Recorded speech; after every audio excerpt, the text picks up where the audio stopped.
Hey, Wine, and welcome back. When you think of a classic dinosaur showdown, what comes to mind? For most of us, it's the epic image of a colossal Tyrannosaurus Rex facing off against the horned titan, the Triceratops. This isn't just a scene from a movie. It was a very real drama that played out across the plains and forests of the Late Cretaceous over 66 million years ago.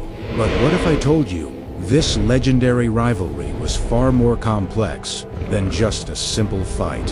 What if it was a story of strategy, sacrifice, and a battle of generations? Let's set the scene.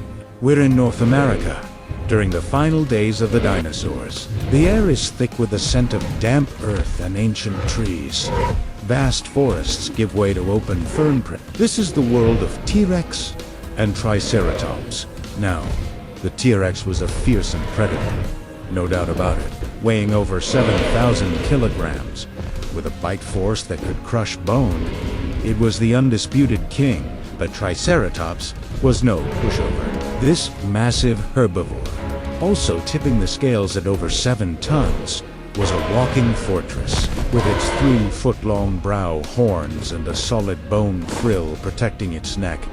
It was built to defend itself. For decades, we've imagined their encounters as one-on-one duels, a clash of titans. But recent discoveries and a closer look at fossil evidence are painting a much more intricate picture. The evidence suggests that Triceratops didn't just stand their ground.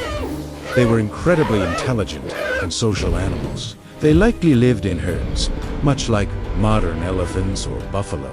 This changes everything. A lone T-Rex wouldn't just be facing one angry Triceratops. It would be facing an entire family, a wall of horns and shields. So, how would a T-Rex even attempt to hunt such a well-defended animal? It couldn't just charge head-on. That would be suicide. The Triceratops' horns were perfectly positioned to pierce the T-Rex's chest and vital organs. Instead, the T-Rex had to be a cunning strategist. It would likely stalk the herd, probing for weaknesses, looking for the young, the old, or the isolated. It would use its size and terrifying presence to try and create panic, to separate a single individual from the safety of the group. This is where the idea of a generational battle comes in. The survival of the Triceratops herd depended on protecting its next generation. The fossils tell a fascinating story. We've found Triceratops frills with bite marks from T-Rex that have healed.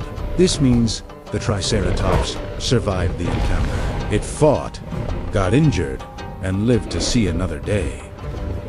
These weren't just prey animals, they were warriors. They were survivors. Imagine this scenario. A T-Rex closes in on a herd. The adults don't scatter. Instead, they form a defensive circle, a living fortress with the young and vulnerable calves safely in the center. The bulls, the largest and strongest males, would likely be on the front lines, presenting a terrifying wall of horns to the predator. Their frills.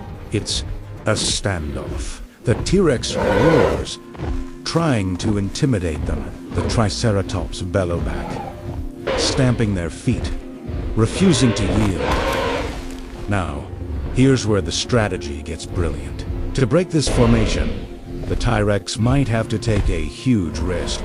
But the Triceratops herd had its own tactical playbook. Let's say the T-Rex manages to get past the initial line of defense. The other adults wouldn't just watch, they would maneuver, working together to flank the T-Rex, creating a deadly triangle of horns. This wasn't a chaotic melee. It was coordinated, cooperative defense. Some paleontologists even propose a more heart-wrenching tactic, a strategic sacrifice. If the T-Rex managed to isolate a calf, an older, perhaps past its prime Triceratops might intentionally draw the predator's attention. It would charge the T-Rex, engaging it in a fight it might not win, buying precious time for the rest of the herd, especially the young, to escape. This is the ultimate act of herd preservation, ensuring the survival of the species. It wasn't just a fight for one life, but a fight for the future of the entire lineage. The Tyrannosaurus, on the other hand, was also a parent. It had its own young to feed. A successful hunt wasn't about sport, it was about survival for its own family. So, the TRX had to weigh the risk versus the reward. A direct attack on a healthy adult Triceratops was incredibly dangerous. A broken leg or a deep wound from a horn could mean a slow, agonizing death from starvation for the T-Rex. So, it had to be an opportunist. It would target the weak, or perhaps scavenge a Triceratops that had already died. The fossil record supports this dynamic. We find T-Rex tooth marks on Triceratops bones, but we also find Triceratops bones with healed T-Rex bite marks. This tells us that sometimes the T-Rex won, and sometimes the Triceratops not only survived, but thrived. It was a true arms race, a 2-million-year-long evolutionary chess game played out on the Cretaceous plains. The T-Rex evolved a stronger bite and more advanced senses, while the Triceratops evolved larger horns, a stronger frill, and more complex herd behaviors. So, the next time you see that classic image of T-Rex versus Triceratops, remember it's so much more than a simple monster mash. It's a story of intelligence, of family, of strategy, and of a deep, ancient struggle that shaped both of these magnificent creatures.